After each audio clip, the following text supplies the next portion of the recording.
इतने समझ लीजिए कि मेरा हार्ट एक तरह से उससे जुड़ गया, कनेक्टेड हो गया, अब इतने प्रेम हो गया। तो इसीलिए कह रहा है कि भाई अभी शादी तो नहीं होगी, लेकिन शादी से पहले अर्धांगिनी जो है मोबाइल है। अब शादी भी हो जाती है, अनबन हो न पति पत्नी में, तो मोबाइल ही कारण होता है। अब खाना खाओ तो मोबाइल देखो, कुछ करो तो मोबाइल देखो। जय हिंद दोस्तों, तो आप देख रहे हैं grow by AK Yadav YouTube channel. सबसे पहले इस बात पे चर्चा कर लेते हैं कि हम लोगों ने पिछली वीडियो में क्या पढ़ा था।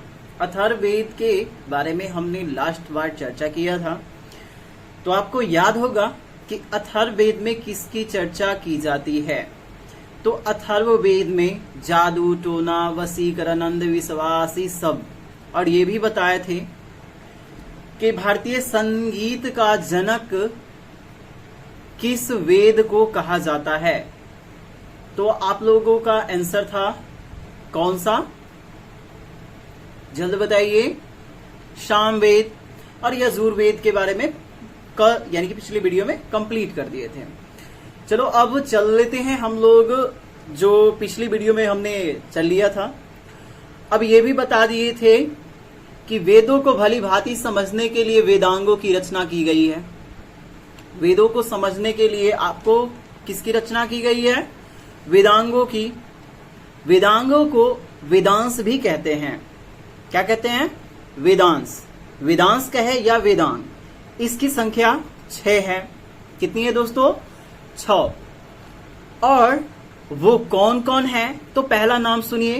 पहला है शिक्षा, सेकंड जो है ज्योतिष, और थर्ड जो है कल्प, फोर्थ जो है व्याकरण, और वो है छंद।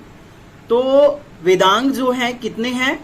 अगर वेदांग कहे या वेदांश कहे तो आप कितनी संख्या इसकी कहे तो 6 होगी। इन 6 को नाम बता दिया। अब चलते हैं आगे। तो कह रहा है कि भारतीय ऐतिहासिक कथाओं को सबसे अच्छा क्रमबद्ध विवरण पुराण में मिलता है। कहाँ मिलता है दोस्तों? पुराण में। अब कह रहा है कि पुराण की संख्या 18 मानी जाती है।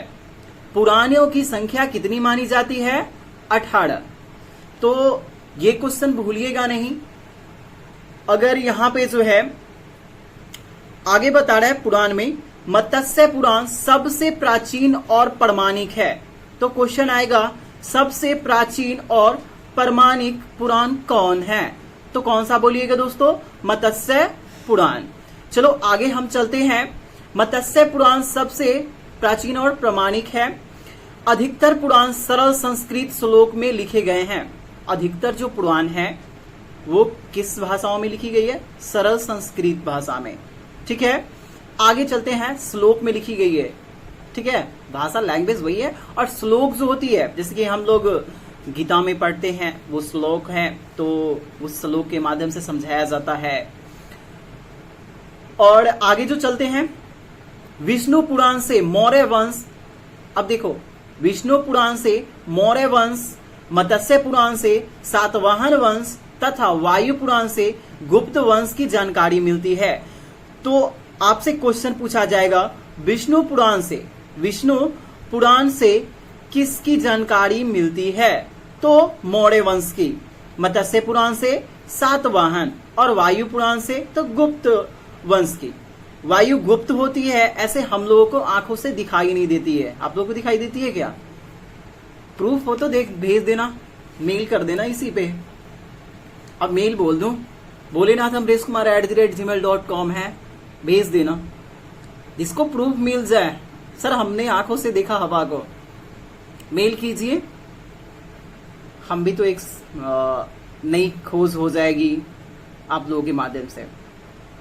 आगे चलते हैं, क्योंकि छोटा टाइम में ही आगे बढ़ लेते हैं। समय ऐसे ही जल्दी भाग रही है। हम लोग सो जाते हैं, लेकिन समय थोड़ी सोता है। देखिए उस समय को सोते हुए। हाँ, हम एक ऐसे क्लास में थे, तो एक बच्चे को बोले कि भाई समय तो रुकता नहीं है, तुम लोग रुक जाते हो, बारिश आया तो रुक जाते हो, आंधी आई, तूफान आई तो रुक गए हो, समय रुका है। तो एक बच्चा कहते सर मेरा टाइम तो रुका हुआ है। तो हम बोले कैसे? तो आया, घड़ी था उसके पास, लेके आया, फिर बोला सर देखिए मेरा समय रुक जाएगा। तब बोली बताओ, घड़ी को क्लोज कर दिया यानी कि बंद कर दिया और बोला कि रुक गया। अजीब बच्चा है, अब तुम्हारा समय न रुके तो क्या करता है, घड़ी को क्लोज कर देना, तुम्हारा समय रुक जाएगा क्या। चलो आगे चलते हैं। तो वायु पुराण से किस वंश की जानकारी मिलती है, तो गुप्त वंश की मिलती है। स्त्री की सर्वाधिक गिरी हुई स्थिति मैत्रिणी संहिता से प्राप्त होती है। किस संहिता से दोस्तों, मैत्रिणी संहिता से। अब आगे जो है कह रहा है शतपथ ब्राह्मण में स्त्री को पुरुष की अर्धांगिनी कहा गया है। अर्धांगिनी देखो, पुरुष की जो पत्नी होती है, जैसे कि मेरी पत्नी जो होगी वो मेरी अर्धांगिनी होगी। तो अर्धांगिनी, अर्ध अंग अर्थात जिस पुरुष का किसी स्त्री से विवाह हो जाए तो उसका अर्धांगिनी होते हैं। ऐसे सिंपल सी ले ले तो हम लोगों का अर्धांगिनी, अभी जैसे कि मेरे पास आपको शादी नहीं हुई है तो आपका अर्धांगिनी कौन है, सोचिए। मोबाइल, मालूम है, हम सोकर उठते हैं मोबाइल छूते हैं, सोने जाएं मोबाइल लिए। अब अर्धांगिनी तो खासकर स्त्री और पुरुष के दोनों का मोबाइल हो गया है। 99% जो है हम लोगों के मस्तिष्क पे मोबाइल छा गई है। अब उसकी वजह कोई लड़की हो या आपकी गर्लफ्रेंड हो या बॉयफ्रेंड हो। हमको बॉयफ्रेंड हो में थोड़ा सा कहे कि ये बोल देते हैं, थोड़ा दिक्कत हो रही है, बुरा मत लीजिए, मेरे बातों को बुरा मत लीजिएगा। ऐसे सच में रियलिटी है, 99% बच्चे मोबाइल पे डिपेंडेड हो गए हैं आजकल। हम अपनी चर्चा भी कर लें तो जस्ट कुछ दिन पहले मेरा मोबाइल डेड हुआ है, जो कि 25,000 का था, जो कि पानी में गया हो, उसका कहानी खत्म हो गया, डेड हो गया। अब उसकी चिंता में हम भी थे। तो आप इतने समझ लीजिए कि मेरा हार्ट एक तरह से उससे जुड़ गया, कनेक्टेड हो गया, अब इतने प्रेम हो गया। तो इसीलिए कह रहा है कि भाई अभी शादी तो नहीं होगी, लेकिन शादी से पहले अर्धांगिनी जो है मोबाइल है। अब शादी भी हो जाती है, अनबन हो न पति पत्नी में तो मोबाइल ही कारण होता है। अब खाना खाओ तो मोबाइल देखो, कुछ करो तो मोबाइल देखो। तो चलो हम अपनी टॉपिक पे चलते हैं, पढ़ाई पे। अब अर्धांगिनी शादी के बाद हो जाए अच्छी बात है, अभी तब तक मोबाइल को अर्धांगिनी बना लो। हाँ, उसके साथ रिलेशनशिप नहीं बनाओगे ना। चलो आगे चलते हैं। तो शतपथ ब्राह्मण में स्त्री को पुरुष की क्या कहा गया है, अर्धांगिनी कहा गया है। सबसे प्राचीन और प्रमाणिक स्मृति मनु जो है, देख लो क्वेश्चन है, सबसे प्राचीन और प्रमाणिक स्मृति, तो मनु स्मृति है। कौन है, मनु स्मृति। यह शुंग काल से कह रहा है, यह शुंग काल के मानक ग्रंथ है, यह शुंग काल के मानक ग्रंथ है। कह रहे नारद स्मृति से गुप्त काल की जानकारी मिलती है। तो गुप्त काल की जानकारी जो है किस स्मृति से मिलती है दोस्तों, नारद स्मृति। देखो ऐसे भी नारद भगवान जो हैं नारायण नारायण इधर की बात उधर ही करते हैं। ऐसे जब राक्षसों से भगवानों को युद्ध होता था तो उसको पकाने में उधर और इनको पकाने में उधर, इसकी चर्चा वहां पे, इसकी चर्चा वहां पे। एक बार यमराज की बात है, किसी व्यक्ति को कम ही समय में, जैसे कि किसी को डेथ करना था तो उसको जल्दी पहले ही ले गए, गलती से उसका प्राण ऊपर ले गया, यानी कि उनका छीन लिया गया। तो चित्रगुप्त से ही दिक्कत हुई तो ऊपर ले गए, उधर जस्ट वो आया और चित्रगुप्त जब मापदंड होता है उसका लेखा जोखा होता है तो उसमें देखा गया कि भाई क्या हुआ। तो उसमें देखा गया कि अरे ये तो गलती से ये व्यक्ति यहाँ आ गए हैं। तो कभी कभी सुनते होगे कि कोई व्यक्ति मर गया था और जस्ट जीवित हो गया, सुने होगे, नहीं सुने हो तो कभी सुन लेना, ऐसे देख लेना, यूट्यूब गूगल कहीं पे भी चर्चा जरूर होगी। तो आ गए तो वो व्यक्ति बोला भगवान से कि भाई अब तो हमको गलती से ले आए हैं, अब हमारा अब स्पेशल इच्छा पूरी करना होगा, अब हमारा आपको नीचे भेजाना ही होगा, और अभी भी स्पेशल, तो उसका शरीर जो था डेथ हो गया, यानी कि जला दिया गया।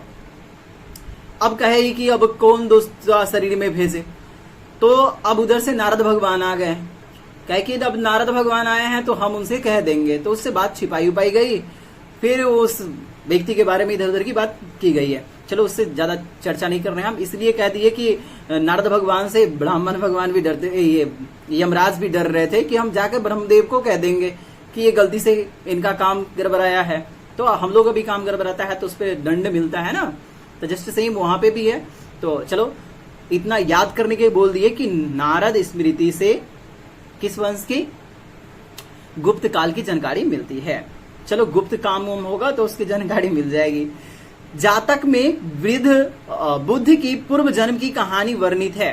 जातक में बुद्ध के पूर्व जन्म की कहानी वर्णित है। जैन साहित्य को आगम कहते हैं। तो किस साहित्य को आगम कहते हैं दोस्तों? तो जैन साहित्य को। चलो जैन धर्म की प्रारंभिक इतिहास कल्प पुत्र से यानी कि सूत्र से ज्ञात होती है। चलो यहां तक जो था, और लास्ट बता देते हैं क्वेश्चन, अर्थशास्त्र के लेखक कौन हैं? आप लोगों का क्वेश्चन रहा अर्थशास्त्र के लेखक कौन हैं, इसको आप लोग कमेंट में डालेंगे। और एक क्वेश्चन है, चाणक्य का अन्य नाम क्या था? चाणक्य का अन्य नाम क्या था और अर्थशास्त्र के लेखक कौन हैं? इन दो क्वेश्चन को आप लोगों के पास है और आप लोग कमेंट में डालेंगे। और अगले वीडियो के लिए रेडी रहें, फिर हम अगले वीडियो में मिलेंगे, जल्द ही मिलेंगे। और जैसे कि वीडियो जो है एक दिन बीच कर गई थी, 15 अगस्त थी, तो स्वतंत्रता दिवस आप लोगों की तरह अच्छा से ही मनी होगी। हमारा इधर तो बर्थडे था, केक कटाया, उसमें डिस्को डांस भी हुआ, और आपके इधर जलेबी उलेबी हुई। ऐसे जलेबी उलेबी तो खूब होता है, लेकिन दो ही में मन भर जाता है।